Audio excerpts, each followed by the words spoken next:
Kalau duit cash saya rasa kalah sama Hotman. Tetapi kalau aset, Hotman nggak ada apa-apanya sama saya. Kalau dihitung semua ya aset saya, nggak ada apa-apanya sama sekali sama saya. Gitu. Aset saya punya gunung kok. Di BSD, deket BSD Parung, saya punya gunung. Iya. Saya punya gunung, saya punya tanah beberapa hektar di Jakarta Selatan, saya punya tanah di Tangerang berapa hektar, di kampung saya berapa puluh hektar saya punya.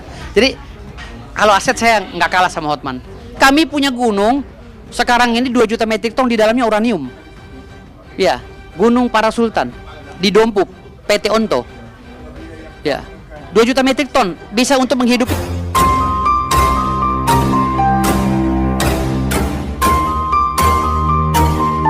Sebelum lanjut, bagi teman-teman yang belum men-subscribe channel ini, silahkan klik tombol subscribe-nya. Dan bagi yang belum meng-like video ini, silahkan klik tombol like di bawah ini. Bagi yang sudah subscribe, saya doakan semoga rezekinya lancar dan sehat selalu. Bagi teman-teman yang belum subscribe, pasti menyesal. Oke, langsung aja, mari kita lanjut. Ya, Mbah Hilo, seorang spiritual, akan tanggapi sosok Firdaus Oiwobo ya teman-teman, yang viral karena mengklaim Gunung Parung sebagai miliknya ya. Pertama itu berasal dari kliennya, kemudian berubah lagi.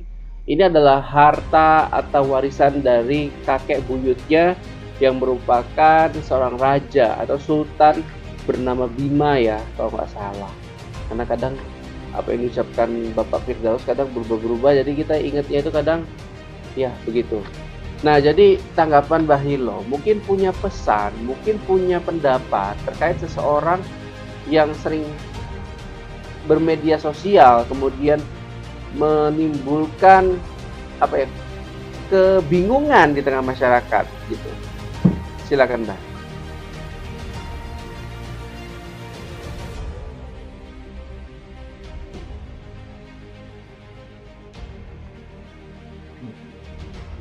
Iya. Ya, di sini saya heran sekali. Kenapa Mbak Hilo? Heran sekali melihat tingkah lakunya ini. Tapi Mbak Hilo kenal kan sosok Firdaus? Kan? Iya, kenal. Mosok Dulu kan Mbak Hilo dukung dia loh gara-gara Gus Samsudin kan, ilmu kebal. Ya dukun itu memang seperti itu, ada yang seperti itu. iya, tapi di sini saya nggak masuk akal gitulah. Nggak masuk akal melihatnya Ya, mengklaim. gunung kok mau diklaim gitu ya. Nggak sekalian aja penghuninya ataupun hantu-hantunya ataupun penghuni-penghuninya seperti itu. Bisa itu Mbak diklaim Iya. hantu-hantunya? Ya sudah jelas kalau nggak terima nanti yang menyerang diri sendiri gitu. Iya. Nah itu tadi. Apa sih yang Mbak Hilo bisa sampaikan pesan gitu? Sebongkah gunung atau bukit yang diklaim gitu. Lah ini kan Apa ya? Tercermin apa sih orang yang apa ya? Berkata-kata seperti itu Mbak, menurut Mbak Hilo? ya kalau gunung mau diklaim itu ya kalau kita bilang gitu ya ini sangat mustahil sekali gitu. Ya karena apa? Katanya bisa ngidupin warga dunia 1000 tahun lamanya Mbak, karena di dalam gunung itu ada uranium katanya. Nah itu gimana Mbak? Ya, Nah, sampai dibunyiin cicak loh ini guys. ya itu kan katanya, masih katanya.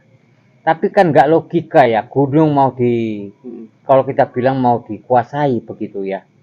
Sementara gunung ini kalau kita bilang kan milik negara gitu ya. Nah, jadi kalau milik negara kita mau dikuasai kan sudah repot gitu ya.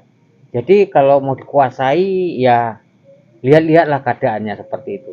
Yang Mbak Ilo lihat gini ya, dari sosok Firdaus nih, dari kacamata apa ya, sekilas gitu ya, kacamata yang bias gitu. Betul nggak sih Firdaus ini adalah ada keturunan dari raja-raja di Jawa sana Mbak? Kalau dari kacamata Mbak, katanya dia mengklaim cucu cicit daripada Raja Bima katanya. Raja Sultan Bima. gitu. Sultan Ya. kerajaan lah. Itu Dari pandangan Mbak melihat gitu. kalau dari pandangan saya sih itu saya tidak merasakan ya, tidak terlihat gitu ya. Tidak meyakini ya. Tidak meyakini seperti itu. Jadi kenapa beliau meyakini Mbak? Ya mungkin bisa jadi agar supaya orang merasa yakin, bisa juga seperti itu, dan bisa juga merasa disegani gitu ya. Biasa kalau Dengan orang, mengklaim gunung berharap diseganin gitu. ya karena begini, kalau kita bilang sudah dekat dengan keturunan raja-raja, mereka kan dengan sendirinya kan enggan gitu ya, mereka segan terhadap diri kita gitu ya, walaupun cucunya, walaupun cicitnya, walaupun macam lah kita bilang gitu ya, masih berbaur, kalau kita bilang berbaur dari keturunan raja-raja seperti itu. Oke. Kalau memang benar Firdaus memang sebagai ahli waris, Mbah, karena dia memiliki garis keturunan, biasanya bisa dibuktikan dengan apa tuh, Mbah? Ada nggak orang yang bisa, oh ini silsilahnya kerajaan, oh ini daftar kerajaan dari Ya, raja ini ya? mereka tahu asal usul gitu ya, asal usul silsilah dari keturunan gitu ya. Nah, contohnya dia memiliki orang tuanya. Orang tuanya kita bilang dulu panglima dari kerajaan ini kita bilang kan, ataupun dari entah demangnya atau bagaimana gitu ya. Nah, namanya si Polan gitu ya, ataupun si A kita bilang. Nah, rajanya memiliki keturunan ini gitu. Mereka itu jelas gitu. Perkataannya jelas. Nah, itu. Kalau Firdaus ini dari katanya kemarin punya kliennya dibagi, kemudian mengklaim lagi bahwasanya itu adalah tanah dari kakek buyutnya yang adalah seorang sultan. Menurut Bailo kata-kata dia konsisten nggak sih dari awal? Ya, Yang dibilangnya gunung kemudian diralat jadi bukit gitu loh. nah itu kalau kita bilang ya tidak konsisten gitu ya. Berarti ada keraguan gitu Ada ya. keraguan. Itu biasanya sedikit banyaknya mereka ini menyimpan peta ataupun surat wasiat ya yang dimiliki oleh raja-raja tersebut.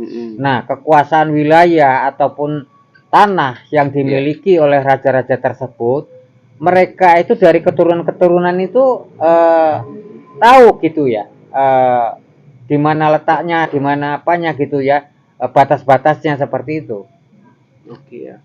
Tapi klaim si Firdaus katanya tanahnya bukan di situ aja Belo. Ada beberapa titik apa ya? Banyak titik katanya yang itu luasnya luar biasa Mbak, berhektar-hektar gitu loh Mbak. Ya, kalau kita bilang berhektar-hektar tapi tidak bisa menunjukkan bukti, tidak bisa menunjukkan surat-surat yang dibilang dari kerajaan tersebut, ya itu tidak bisa dikuasai. Ibarat kata Mbah Hilo juga saat ini bisa mengklaim tuh puncak Gunung Parung adalah milik Mbah Hilo ya. Ya bisa saja Gunung Galunggung ataupun kita bilang Gunung Krakatau itu milik saya, bisa saja kalau hanya bicara gitu. Tapi kalau diusut ya, bukti tidak ada ya tidak bisa kita kuasai. Nah, itu dia. Klaim bisa dilakukan, tapi ketika dibuktikan secara hukum itu bisa bermasalah ya Mbak ya. Iya. Tidak bisa dipertanggungjawabkan gitu ya. Benar, karena buktinya tidak ada gitu. Jadi Bailo gini ya, Firdaus punya cincin Bailo, cincin katanya cincin bacan dari Maluku atau gimana kalau nggak salah. Berarti dia ini seorang pemerhati budaya lah kalau dibilang. Seorang dukun juga, ngaku seorang spiritual juga gitu. Nah Bailo melihat dia ini bagaimana sih karakternya? Sesama spiritual melihatnya Bailo. Ya, kalau saya lihat sih sedikit orangnya agak pemarah dan sedikit agak egois itu yang saya lihat gitu ya. Nah itu yang saya rasakan. Kalau suka mengaku-ngaku bisa juga nggak dalam nah sosok? Itu mengada-ngada gitu. Ya itu ada juga yang saya rasakan seperti itu, yang saya lihat seperti itu ya, yang saya terawang seperti itu. Oke Mbak Hilo, ini untuk sesi terakhir. Mbak Hilo mau memberikan saran apa kepada Bapak Firdaus yang kita tahu sendiri Mbah, dia baru saja dipecat dari advokat Indonesia. Ini lagi diurus di persidangan, katanya dilayangkan, semoga sumpahnya itu dibatalkan sehingga dia tidak bisa sidang di mana-mana karena sudah dibatalkan. Kemudian aksinya naik ke atas meja saat di persidangan itu dikecam yang mengakibatkan dia itu dikeluarkan dari advokat Indonesia tadi. Nah, menurut Bailo bulan-bulan ini bulan Februari, bulan kesialan bagi dia atau gimana Belo menurut Belo? Ya, kalau dibilang itu ya termasuk bulan kesialan, dan kalau dibilang termasuk bulan kecerobohan ya. Nah, di mana kita melakukan tindakan itu tanpa berpikir panjang terlebih dahulu.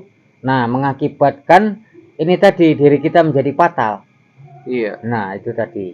Oke, jadi untuk Bapak Firdaus ini udah kasih pesan nih sesama spiritual nih. Katanya Anda juga spiritual. Katanya Anda juga pengacara. Katanya Anda juga banyak ya profesi Bapak Firdaus. Ya pasti harus mengedepankan apa ya? Pengendalian diri ya, Mbak Ilo. Iya, mengendalikan diri dan bisa mengontrol gitu ya. Membandingkan silsilah mana yang baik, mana yang buruk itu harus jangan disamakan seperti itu. Oke. Nah, untuk kedepannya agar Firdaus ini menjadi lebih baik lagi. Nah, ini yang saya sarankan seperti itu. Oke, mungkin sampai sini dulu ya buat teman-teman, buat Bang Firdaus. Kita akhiri malam ini dengan wabillahi taufiq wal hidayah. Assalamualaikum warahmatullahi wabarakatuh.